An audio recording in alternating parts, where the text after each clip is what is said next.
Glory, glory, glory in the beat. Glory, glory, glory in the beat, in the beat, in the beat, in the beat, in the beat. Locked in with the great I am. Pressure, I'm a man. Sliding foes like Jerusalem.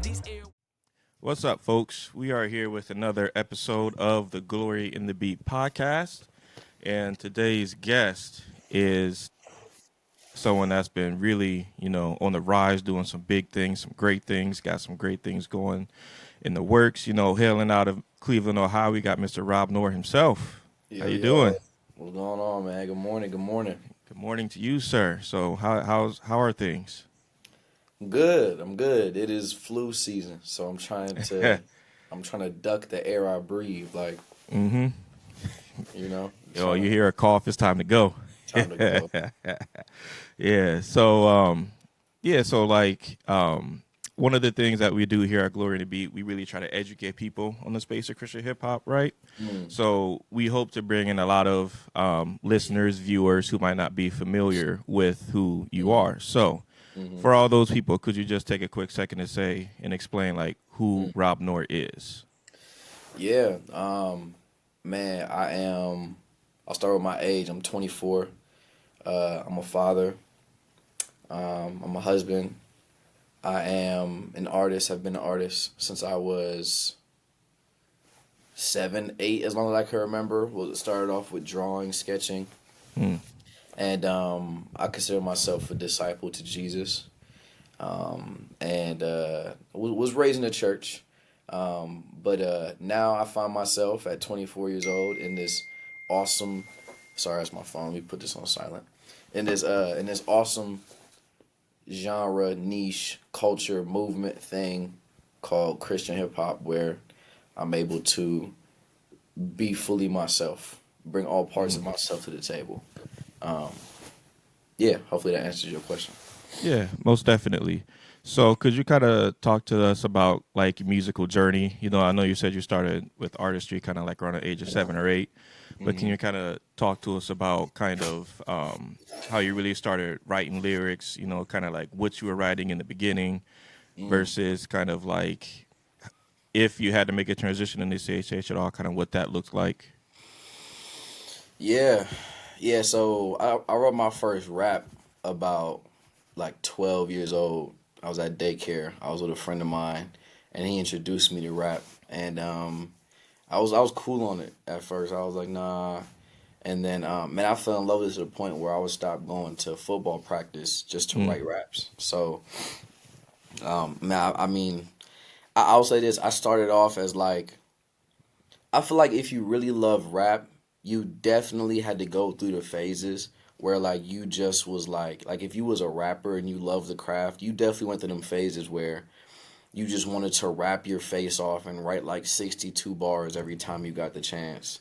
But obviously as I've gotten older, I've grown a lot. I'm really influenced by, I love more contemporary jazz. So people like Robert Glasper, people like Terrence Martin, people even PJ Morton. This guy named Sam Henshaw. There's some of that R&B type style. But so I say that because those people have helped me broaden my ear. Even some indie alternate rock type stuff, like King's Kaleidoscope, a band called Ollie or Oli, Oly. I like for those sounds to inform the way I'm creating as a musician as well. Okay. Yeah, and it's interesting you say that because one of the things I did want to ask was just about your musical influence because your music is so unique. And so as someone who doesn't really have a good knowledge of jazz music, that's really interesting to hear because I was always wondering where is he coming up with some of these concepts, these instrumentals, kind of just the flow of these songs. So that's super helpful because now I can hear it thinking of some of the tracks I've been listening to. But yeah, that's great, man. So where are you at now in your artistry? Are you still doing it kind of part-time? Are you full-time? What's that looking like? Yeah, bro. Yeah, so I left my job in July of 2024. It's March 2025 now, and some things that I can't say just yet. Well, one I have a big announcement in April. I'll say that I have a big Okay. announcement in April that really, Lord willing, would change the trajectory of my career to really catapult it full time. There's been some people I partner with, and it's gonna be I think it's gonna be a really good move. But all that to say, yeah, bro, like I left my job in faith in 2024. And it's funny, I remember going to a KB concert in April of 2024 because my son loves KB, so I took him to a Hmm. KB show. And I love KB too. But I took him to a KB show and I got like Q&A tickets. So there was another artist there that was asking about like what it means to go full time and all of that. And he gave some really good wisdom that I feel like was for me to heed in this season. He was Hmm. like, don't leave your job until the Lord has shown you that you have enough money to stand on with the music outside of your regular 9 to 5. That definitely was not the route I took. Yeah.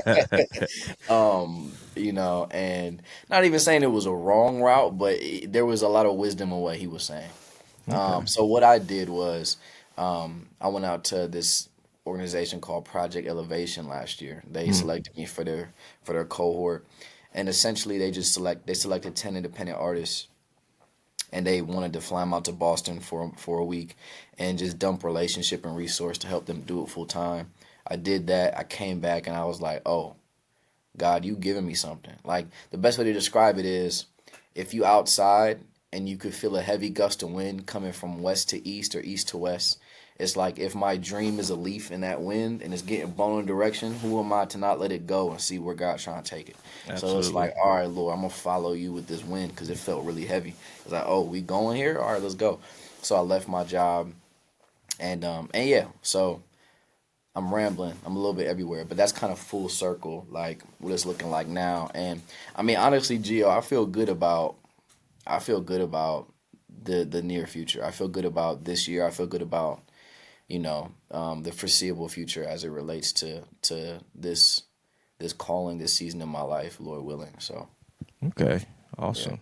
Yeah, and it's funny you mentioned that as well because I was about to ask kind of like how did you know it was time to, quit your Mm, job? Because I know there's a lot of artists that yeah, are trying to get to the point where they feel comfortable making that type of a yeah, leap, and it's really a leap of faith, man. Like, yeah, especially in the space of Christian hip hop, because yeah. like you never know, and it's You never it's know, and even like okay, how can I say this? Well, let me answer your original question. How did I know it was time, bro? For a long time, I felt like it wasn't even for me, so I wasn't mm, really even here.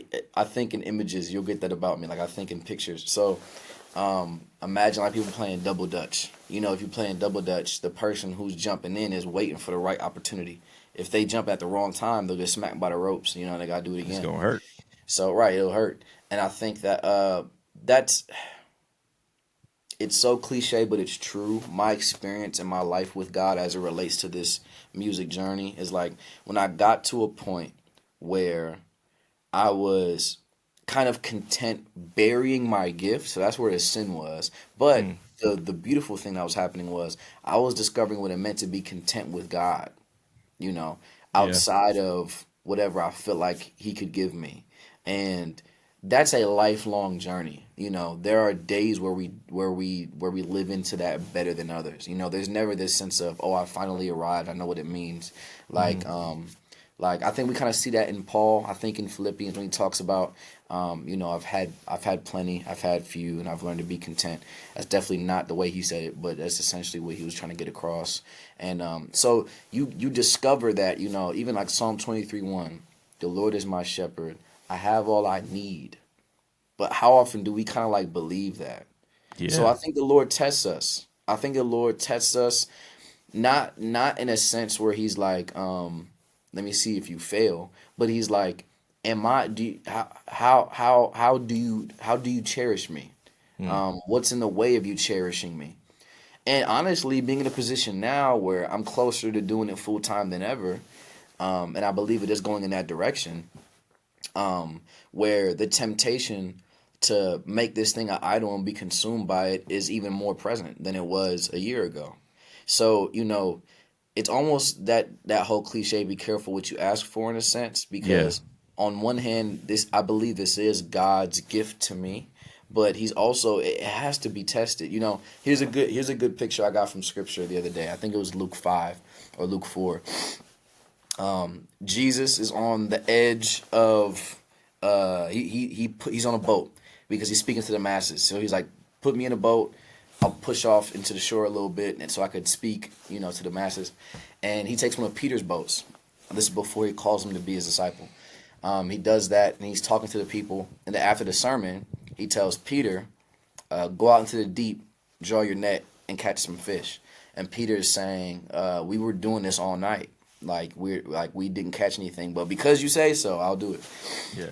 So, the story goes, he casts the net and they get the biggest catch probably of their life, and this is how they make money. This is how they eat. So they're really looking at a whole bunch of money as they see all this fish, so much so that their boat started to sink. They had to get another boat to help them. The scriptures say that when they came to shore, well, before even they came to shore, Peter recognized what was happening and he says, Lord, get away from me. I'm a sinful man. So there was something about God doing the miraculous, doing a break. Whenever God does breakthrough in our life, it will always, it ought to result in us recognizing who we are in light of his holiness. Absolutely. It's not real breakthrough from the true and living God if it just results with a bigger conscience and fatter pockets. With a bigger ego and fatter pockets. But when they get to the shore, after they had the biggest catch of their life, they walk away from it to follow Jesus. He says, I'll make you a fisher of men. So the one thing that they probably wanted their entire careers, they got, and then walked away from it within minutes. Biggest catch of their career, and then walked away from it. But the reason why I even went on that whole rant is because, I think that should be, as Christians in this space, that should be our sensitivity, is to say, Lord, you've given this, but because I'm enamored with who you are, I'm willing to walk away from it. And again, but it's harder. That gets harder to do the closer you are to those dreams. Absolutely. And I just want to steward it well, bro. I'm not above falling. I'm not above being distracted and being consumed. I just want to do it well. So, yeah, bro.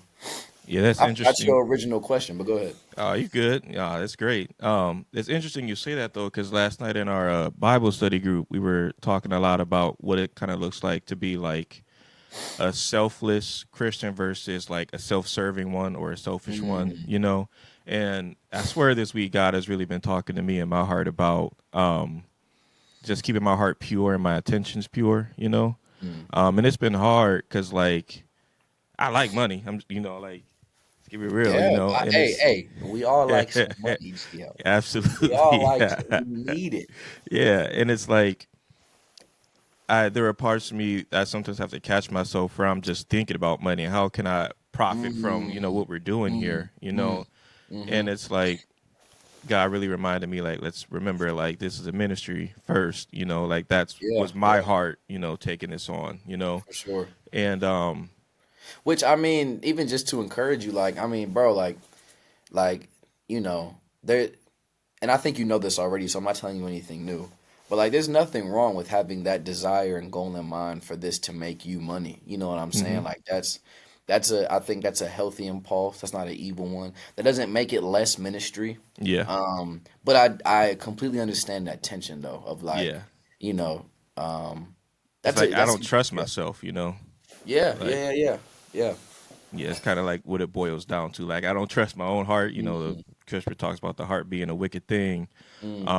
And it's like trying to navigate that and staying faithful, and like just really keeping my eyes focused on Jesus, even if this goes away, like this is kind of like this organization, this business, has become like my baby, and it's like, and you guys are valuable in the space, bro. I know that we all face insecurities as creatives and how we're received publicly and all of that, but I think that you guys are only adding to the infrastructure that is this movement. You know what I'm saying? So Mm-hmm. like it's purposeful for sure. I appreciate it for sure, man. Because there are times where I feel like, man, we don't know what we're doing. We don't, like God has really kicked open a lot of doors and put the right people in our paths to learn, to kind of Mm. absorb their knowledge and um, just kind of keep moving forward. So it's been a blessing for sure. But Yeah, man. yeah. So like, I know you mentioned kind of circling back to like your influence and stuff like that with when you're, making your music. So, Yeah. with, there being a lot of jazz influence, I guess my question is like, has there been any artists either like CHH or like, like mainstream that have influenced your style? You know what I Mm. mean? Like anybody that's Oh kind yeah. of, Oh yeah. I'm gonna be really honest with you on the CHH side. I think people like No Big Deal inspire me creatively. Tori hmm Deshawn. But honestly, I'm inspired by a lot of like non-rap. Like, but on the rap side though, outside of Christian hip hop, um, I mean, people like Tyler the Creator, Kendrick Lamar, mm, people like J. Cole, people like this dude named Kenny Mason from Atlanta. Uh, this dude named Jordan Ward. He's like a funk pop guy. I don't know. He's hmm, fire. Um, yeah, different folks like that inspire me. Musically, it's just like what the heck. This kid named Eam Triplin. I think he's from the South. He's from somewhere in the South. But it's folks like that really is like, oh, okay, me and you on the same wavelength. yeah, How can I secretly steal from you and get better? yeah. So yeah, bro, those are some of my inspirations. And then, like I said earlier, there's a lot of non-rap inspirations I like as well. Okay, sweet. So like when you're writing and creating, like that process, do you like kind of start with the concept of a song, or do you kind of Mm. just start writing and let the pen lead? As I'm doing this more seriously, more professionally, where there's more at stake, I guess. I'm learning that I can't be a slave to the inspiration. Now, every Mm, artist answers this question differently. So, ask me this question a year from now, and I'm sure it'll be changed. But as of right now, I'm in a space where I'm I'm learning to exercise my pen. I think for a while, mm, I knew that God naturally gifted me as a writer. yep. So I would just wait until I knew exactly what I wanted to say before writing anything down. And that just at this point in my journey just isn't practically helpful to my process. If I have to Yeah. get songs out in a certain time frame, I can't wait until I know exactly what I want to say. I gotta just start exercising it and Mm, then refine it. Yeah, my writing process has definitely changed. I didn't think it would change this dramatically, but it has. Where before, you know, I'm writing 8 to 12 bars, and I'm sitting on that for an embarrassing amount of time, like mm, months, and then I'm like, what do I want to say next? Not because I don't know how to write, but because I want to make sure I'm saying the right things. yeah. And honestly, I think that's a luxury. Is that if I want to be able to do this well, I need to be able to build up the type of supporters that are willing to wait with me to be hmm able to release something. And I think that's what Kendrick has built. I think that's what Cole has built. I think that's what people like Frank Ocean have built. Where people like Andy Mineo, I think they've built that Yeah. too. Where it's like you can kind of dip and live life. John Bellion, you could do your thing and then come back when you more confident, because you've worked to this point. Yep. Yep. So at this point in my career, I'm learning just to I gotta finish a song all the time. I'm Mm, always writing. So yeah. It's interesting you mentioned exercising your pen. I remember talking with Fern mm, end of last year, and he was saying like he has this thing where he tries to. I think can't remember exactly how he phrased it, but I think it was like something along the lines of like writing a bar a day. mm, Just something. Just keeping your pen going. mm, Just to exercise that muscle. Um, mm. yeah. Yeah, I don't know if you're familiar with J. Cole's 7 minute drill. Mm-hmm. He does. So he made it into a song, but that song is named off of an actual drill that he does with his people. That he did growing up, where he'll have 7 minutes, and he's like, "You just got to write," and that Mm, sounds so easy in theory, but in practice, you're like, oh yeah, no, this ain't no slouch. Like you got to really try Yeah. this. So I'll do stuff like that. Not exactly like the 7 minute drill, but I'll do things similar to that just to get my pen flowing. Okay. Is there a certain place you try to draw from, like emotionally, when you start writing, Mm, or like even mm. scripturally, like kind of where you are in life or anything like that? Yeah, great question.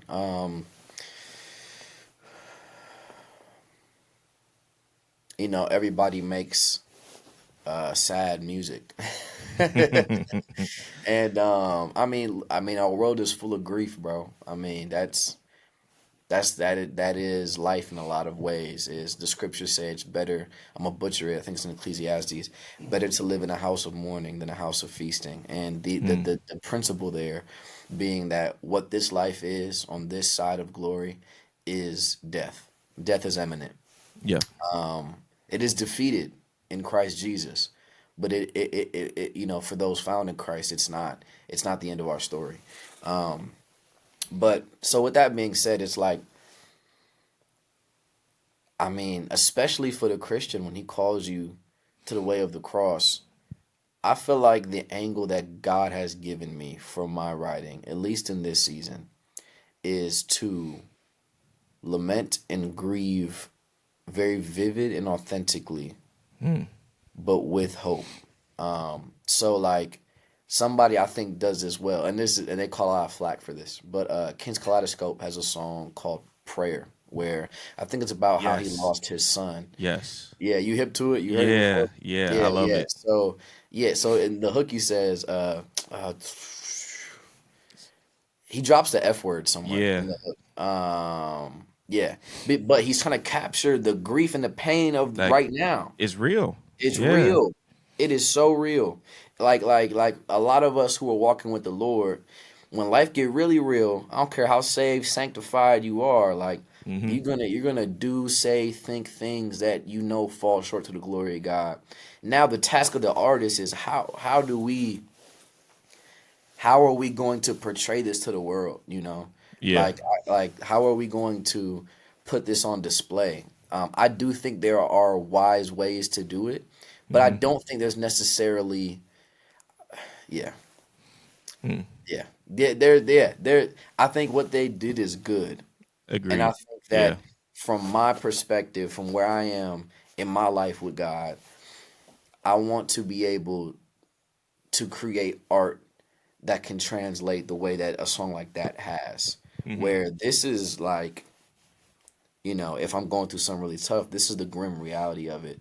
And here are some reflections I have. Like, I released an album called Good Company last year, and I'm talking a lot about my family dysfunction between me, my wife, my son. I'm like, if you really pay attention to stuff I'm saying, it's like it's not okay. Hmm. But the album doesn't end with the resolution. The Mm. album does not end. The last song on the project is called "Collecting Tears" (parentheses endurance). Hmm. Keep going. It Mm. doesn't end with oh, now we know how to go forward. No, I'm still in the thick of it, and I just gotta keep going. Yeah. I gotta learn what it means to suffer long. So, and I think we do. Yeah, that I won't go there, but yeah, that's what I'll say, bro. Okay. Yeah, it's interesting that the conversation kind of took this turn just because I feel like you can kind of tell when a rapper is being authentic in their music versus when they're just rapping a rap, Mm, you know?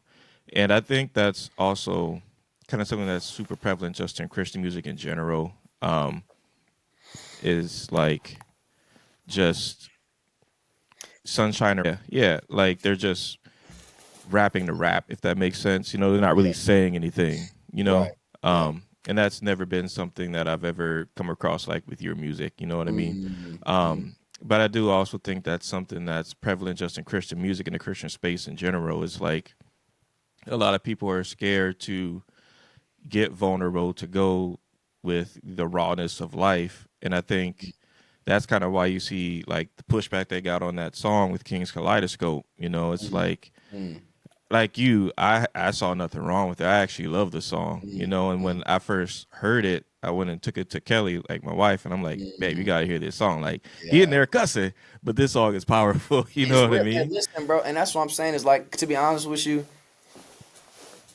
you can't fake the funk. And here's what I mean is that in your music, it is, as an artist, I can tell when you really haven't, when you still wet behind the ears.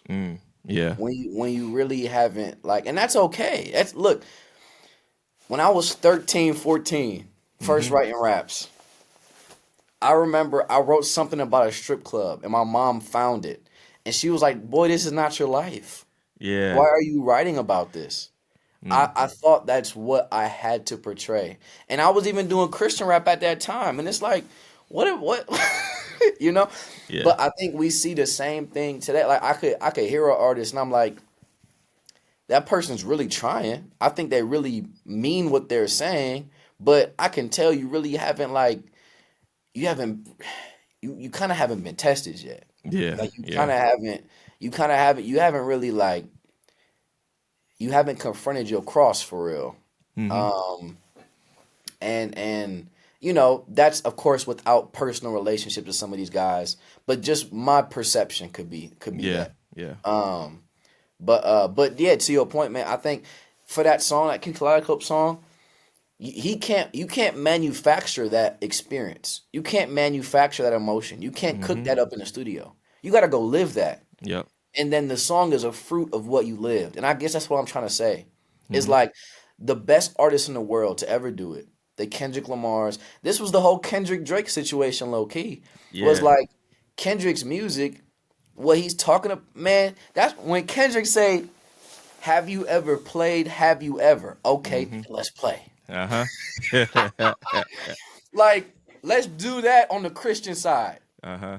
Have you ever played? Have you ever? Okay, Christian, let's play. Have you ever fill in the blank? And essentially what I'm asking is, have you carried your cross? Have you suffered? Have you learned are you learning to endure? Are you learning to live in vulnerability? And art is such a special place to do that. Absolutely. You know, now, you know, I think Ruslan makes a good distinction with this. He said there's a difference between like transparency and vulnerability. Like there's some things, like even in my life right now, there's things I won't speak on publicly because things just aren't resolved and things are still like, it just wouldn't be helpful. You know, that's for my community at church. That's for my counselor, my pastor, all that. But, you know, I can still process those things in a general sense through my music though. You know, I can talk about the brokenness, et cetera, et cetera. But, yeah, I think you get what I'm trying to say. Absolutely. Yeah, that's good stuff. So like, yeah, just talking about pain and loss. Like obviously those are themes of your music, but there's also themes of grace and like just God's presence being with you, you know? So I would kind of ask like, Yeah. how that's has good. like, one, how has your faith helped you navigate through the suffering? And two, how has music or writing or, you know, art in general helped you navigate those times? Man, this is good. Yeah, I mean, as far as my faith, I think it's some of the things I mentioned already as far as just like, you know, we quote Psalm 23 all the time. Just But read that last night. man, but it's one second, let me pull out the text. Let's go to the word. Because I think, you know, just to answer your question, like, you know, in Psalm 23, when he's saying, so the Lord is my shepherd, I lack nothing. He makes me lie down in green pastures. He leads me beside quiet waters. He refreshes my soul. He guides me along the right paths for his name's sake. Even though I walk through the darkest valley, or the valley of shadow of death, I will fear no evil, for you are with me. Your rod and your staff, they comfort me. And I think what suffering has done for me is the presence of God stopped being a theory and started becoming an experience. Oof. And you know, there are those intense moments where it's like, whoa, I'm in the presence of a holy God. And I don't like, when you're in the when this is for my Pentecostal people on the chat. This is for the apostolics in the room. Whenever the presence of God falls into place, Mm-hmm. where it's he can do it in different ways, but I'm particularly speaking about like this holiness where it's like, oh, this isn't a cute lift my hands up and cry. This is like, oh Lord, wow. Yeah. It's almost hard to put into words. And so I say that to say there are moments like that, but in suffering, it's often that there aren't moments like that, but you discover a nearness because you're able to wrestle with God in prayer. You're able to bare your soul before God, say things you never thought you would say in prayer, things that you thought you'd get smitten down for. Mm-hmm. Or if you lean on the other side where you feel like you could just talk crazy, the Spirit learns to clean you up in prayer. All of those things happen. And, so when David says, when I walk through the valley of the shadow of death, I fear no evil. Why? Because you are with me. Your rod and your staff, they comfort me. Again, that could become such a platitude if that's not something that you are able to live into. You know what I'm saying? So, that's how like, my faith has helped me endure. Just this is life with God. That's how I describe what it means to be a disciple. This is life with God, not for God, not Mm-hmm. this is life with. This is a partnership between Yahweh and humanity that we see in the garden and redeemed in the kingdom. So there's that, and then other than that, I mean, yeah, bro, I journal all the time, just personally. Yeah. I journal not every day, but I journal at least 3 times a week, at least once a week. But I like to aim for 3 times a week, and that's really healthy rhythms for me. Art for sure. I got to get better at just being in the quiet, being still. Same. I think I like what that feels like in theory, but in practice, it's just, I like being stimulated and dopamine hits, and Yeah. there's none of that when you're just being still. So, I'm trying to get better at that. But yeah, man, I mean, music, yeah. Music is great. Music is awesome. Yeah, this is crazy, bro, honestly, because like even like in just us talking today and like our study last night, God is obviously talking to me about some stuff, Wow, and wow. it's just Amen. it's Amen. it's it's crazy how that works, you know what I'm saying? Like we just read that same scripture last night in group, and we were just talking through some stuff because like there's stuff going on with like my personal life with like like a job situation, finances, and even like trying to progress Glory and the Beat into the next, phases, stages, whatever that might be. It's like I've been so stressed out, man. And I've been trying to find like I know like God is, in control and like that things are gonna get better in his timing, and what he has for me is gonna come to me when, at the appointed time. Cause like I just been, man, like looking for like tech jobs, like these mass layoffs and stuff like that. It's like hundreds Wow. to thousands of applicants for a position, you know what I'm saying? And like Wow. where I'm blessed because I'm in a place where I still have, a job. Is just not in the field that I want to be in or that I need to be in even for the sake of my family financially. Yeah, yeah. Um but seeing that and like it's so easy to get discouraged, and so that's kind of where I've been sitting at, you know. And like I haven't even really been, really praying diligently about it, or even reading scripture about it. I just been Yeah, yeah. application after application after application, just trying to take those practical steps. But like even Yeah, just bro. between today and last night, it's like God was just being like, bro, be still, chill out. I got Mm, you. You know what I mean? Like, mm. There's a really short song verse in Psalms. I'm not gonna remember where, but I'm sure David wrote it, and it's very simple. Something we could easily look over if we don't slow down and hear what's being said. But it says, David says, "When I am afraid, I put my trust in you." mm, That sounds so like okay, what? yeah, But it's like when I am experiencing fear, the application there is to learn to trust God. And our circumstances inform what that means practically. Does that make sense? Yeah. So for me, at the time when I read that, I was jobless, living in the projects with my family. And I mean, I'm talking like 8 of us in a 2-bedroom apartment with 2 dogs. Yeah. And you know, the neighborhood is crazy, all that. And you know, craziness around me, in that stuff, in the house stuff. It's like I have every opportunity to mess my life up and just fall and squander and everything. When I am afraid, I put my trust in you. So that meant certain things for me in that context. And yeah, man, just I guess wrestle with that. It's like, you know, and then the question also becomes what am I afraid of? Yeah. What's triggering this fear? Man, yeah, we ain't even on a podcast no more. We just speaking it right now.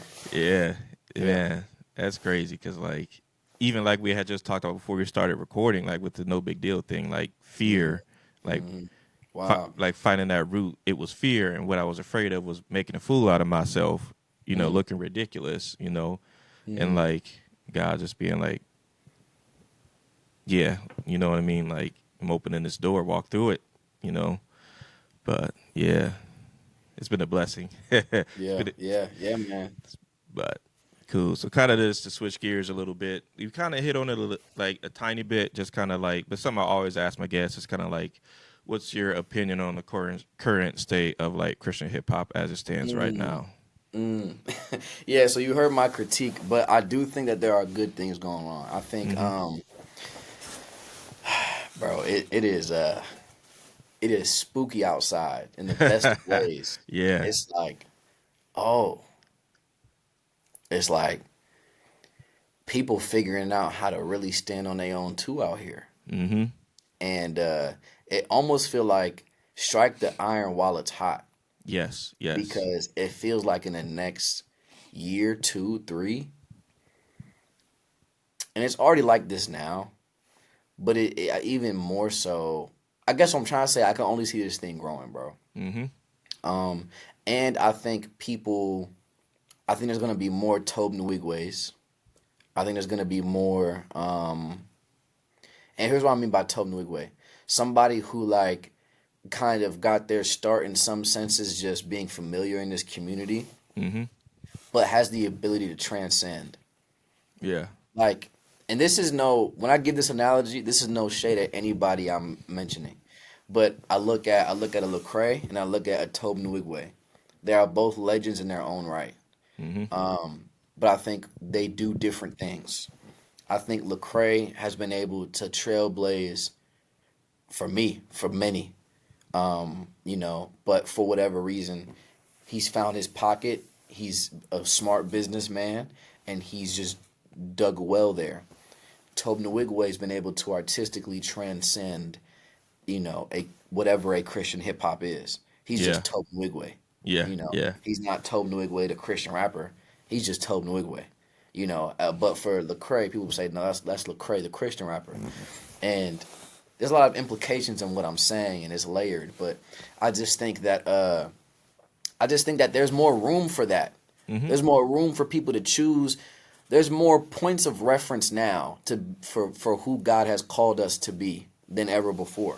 Yeah. You know, like man, if you're a Christian making music, especially in the rap space, we're standing on the shoulders of some fire people. You know, like there's like schools that we can learn from, and what I mean by that is like you can learn from the school of a Lecrae, a KB, a Tobe Nwigwe. You could take from everything and then do your own thing. You know what I'm saying? You could do whatever. So, I don't know. I'm excited, bro. I think there's so much young talent too.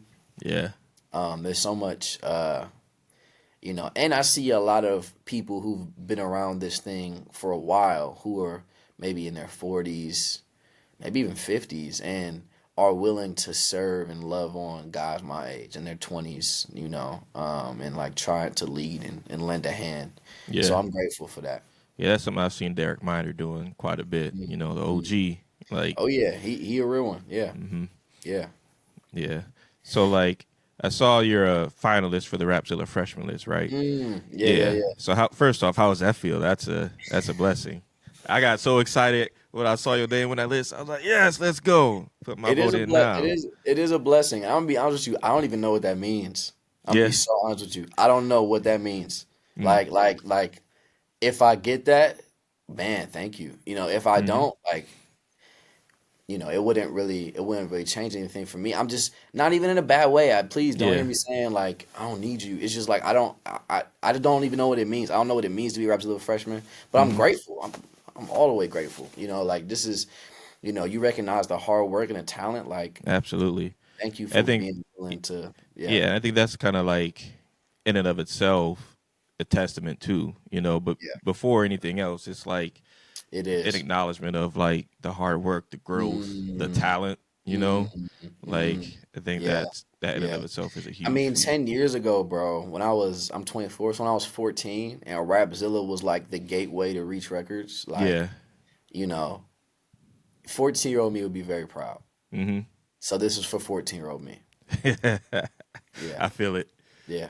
Yeah. Did you have a chance to listen to any of the other artists on that list or? Yeah, I got some homies on there. So KRL, Mm-hmm. he's a bro. He's out of Jersey, I think. He's somewhere East Coast. Hmm. He's fire. Yeah, I voted for like five of my friends. So him, I think my guy Taylor Wells, white kid from Michigan, Mm. fire. He's like, yeah, he's fire. He could rap, but Taylor, stop rapping and start doing your singing stuff because you fire. He's dope. I voted for him. This kid named Tony Trotter from Kansas City. Not too many people know about him. He's like just starting. I voted for him. He's fire. Um,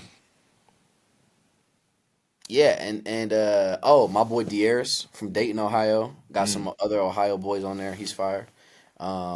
Yeah, I'm missing somebody, but I got some other. Yeah, there's some folks who I'd like have met in person that I know that I voted for.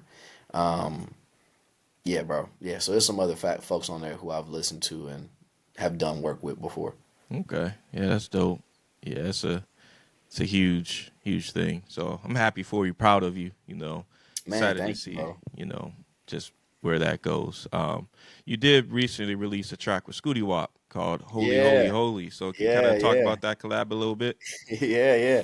Bro, that was crazy. So WAP is working on an album, and this is like, I definitely don't want to speak for him, but Mm-hmm. I'm comfortable saying that he would say this is probably his like favorite work personally. That he feels like what I mean by that is that I feel like he would say that this work he's coming out with probably represents best where he is today, Mm. and it doesn't sound like the stuff he's released before. Okay. Um, like with Vert Mob or anything. Did I Yeah. did I did I did I break away? Did my connection? Just slightly. Yeah, you Okay, good. okay. But yeah. So he hit me up. We met. We connected in the summertime last year. He had a show in Ohio. I ended up linking up with him, um, and then yeah, he sent me. He just texted me one day. He was like, "Hey, I got to open on this." I was like, "Say less." So I ended up sending that back in like 3 days, 2 days. Mm. I was like, "Here you go," and then the rest is history. So WAP, WAP though, bro. WAP is one of those guys in this space who I think, me personally, on a character side, Mm. deserves his flowers. He is somebody who I honor because he's believing in me before a lot of people have. Yeah. He's seeing something in me and is willing to, he's giving me a hand up, you know what I'm Yeah. saying, Yeah. opposed to a hand out. He's just like, let me help you, like actually, let me give you tools to do this. Mm-hmm. And he's just a good guy. Like him, his wife, their daughter. They have a growing family. They're good people. Like even if like he's one of those guys who I could see even when the music stops, like we could be cool because he's just that type of guy. But I'm excited for him. So Holy was just an extension of our real relationship, which is how I Okay. like to do collaborations. That's great.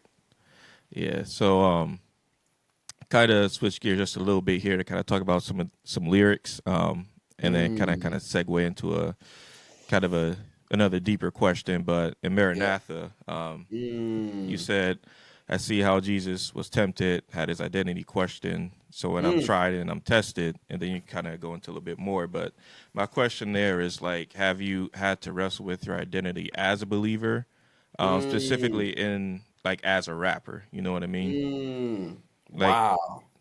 First, shout out you for like looking at the lyrics. That's a Grammy award in itself, and just to have people pay attention to what you're saying. Cause, anyways, yeah, bro. I mean, so have I had to deal with my identity? Absolutely. And as a rapper, yeah, absolutely. That particular line, I wrote that during my time in the jail ministry I was doing with Youth for Christ, doing the juvenile jail ministry in Cleveland. And yeah, I see how Jesus was tempted, had his identity questioned. So when I'm tried and I'm tested, I learn again how I'm blessed in. So the idea there is like Jesus in the wilderness is tempted and he does not fall. right. And the thing that the enemy is poking at every time is if you are the Son of God. When right before we see the Lord part the heavens, this is my son with whom I'm well pleased. So John was able to witness that. Jesus got that affirmation. The Spirit, God the Spirit, drove him to the wilderness. It wasn't his demons. The Holy Spirit drove the Christ to the wilderness to be tested. And Jesus passed. Jesus passed the test on my behalf, knowing that I would fail every time. So when I'm tried and I'm tested, I learn again how I'm blessed in. So that's that whole idea, is that I see how Jesus was tempted, had his identity questioned. So when I'm tried and I'm tested, I learn again how I'm blessed in. Man. It is, it's this whole Christian reality of like, when I'm tried and I'm tested, I have to remember that this has already been accomplished. And I need to access this by grace through faith. Sorry. I need to access this, access this salvation by enduring. Yeah, that's good stuff. That's a clever bar right there, man. Yeah, Yeah, blessed in, because I it's appreciate like, it.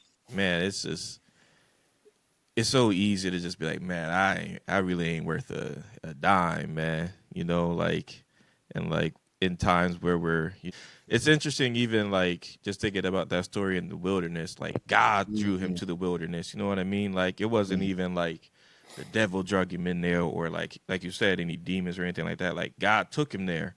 And we so often look at the wilderness and be like, man, I'm ready to go. Like this is for the birds, you know what I'm saying? And it's so hard to remember to slow down and be like, God took Jesus to the wilderness, you know what I mean? Like his own son. So it's like when he takes us there, like you gotta trust him. And it's just so easy to just get caught up in the fact that we're in pain or it's uncomfortable. And it's like, man, we gotta. And it's complex, it's messy, because I'm Yeah. thinking about Moses in the wilderness. He's having to lead, a nation to their destiny. And even Moses doesn't get to see it because of his own sin. Yeah. So like it's messy, it's not clear. it's not always straightforward. But I think because Jesus is who he says he is, that when the time of testing is upon us, that we are equipped to endure. And that is where, man, it could be the sweetest blessing if we let it. Yeah. Yeah. It could be other things that we pray for if we let it. Yeah, bro. So yeah, shout out to you for reading the lyrics though. That's crazy. I appreciate it, man. All right, I'm not gonna hold you much longer. So last thing I want to just kind of touch on a little bit is kind of like when you think of your listeners, right, and kind of the people that are digesting and consuming, your music, your lyrics. Kind of like, what's your ultimate hope for people that are, on the consumer side of your products? And...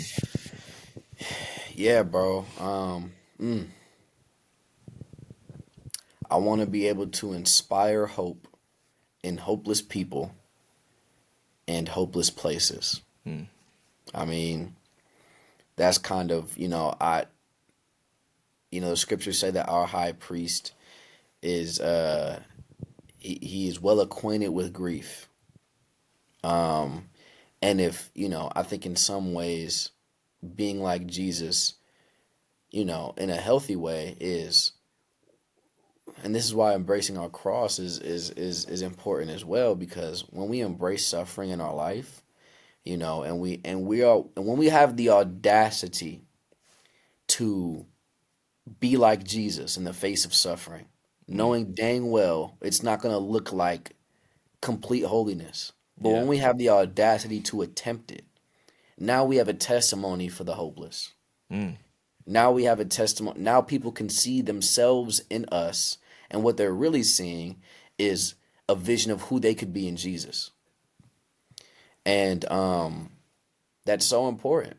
That's so important, and it's a sacred calling that you don't need music to do. You don't need a platform to do. And often the most impact happens by the most boring, nameless people, but know how to suffer well and are willing to live this thing out in its messy, nuanced craziness. So I just want my music to be that. My music is an extension of my life. Some people have the question, does art imitate life? Does life imitate art? I don't know. I think the answer is yes, whatever it is. But for me, my art is a product of my life. And I'd like, it is a privilege if somebody in suffering can discover hope in my story. Yeah, that's a blessing. It kind of reminds me of that saying, like, you don't go through your suffering for yourself. It's for the people you encounter who are going through similar things, Amen. Yeah. Amen. That's great stuff. But cool, so yeah, you got anything else you want to leave us with before we go ahead and wrap up? Yeah, man. I got if you're in the Cleveland area, or Northeast Ohio area, or even if you're in the Midwest, if you are willing to travel to Cleveland at least one time, if you don't live in Cleveland, I have a album coming out in September, Lord willing, September 25th, 26th-ish. And I'm doing this is all tentative, so follow me on social media at From Rob Nor, FROMROBNOR, to keep up with the updates. But I'm releasing an album then, and I'm trying to do a release party. So all you guys are invited to pull up September 25th. Again, follow me on social media to get updates. Join my broadcast community on Instagram to get more intimate updates. And yeah, I'm just, Gio, thank you for having me on, bro. I'm encouraged by what you're doing. Absolutely. Thank you for, coming and being a part of it. We really appreciate you. This has been a very fruitful episode, and so I'm grateful, to have this time carved out, and that God was obviously, in this conversation. So I'm leaving encouraged. I woke up drowsy. I'm like, man, it's another day, Praise Yeah, God. it's been a blessing for sure. But all right, folks, it's been another episode of the Glory in the Beat podcast. Again, thank you to our guest, Rob Nord. Make sure y'all go stream his music. You can see how his name is spelled, ROB_NOR. But yeah, go make sure y'all go check him out, man. Follow him on all his socials, like you mentioned. And if you in the Midwest, go to Cleveland in September, because we're gonna be outside. So Pull up. Yeah, thank y'all for tuning in, and we'll see y'all next time. Man, peace. In the beat, in the beat, in the beat, in the beat, in the beat. Locked in with the great I am. Pressure, I'm a man of man. Sliding foes like Jerusalem. These airways where his presence lives. Glory, glory where the king lives. Catch the spark and ignite the kids. 808s drilling messages. We the generation that'll praise the Lamb. Jesus.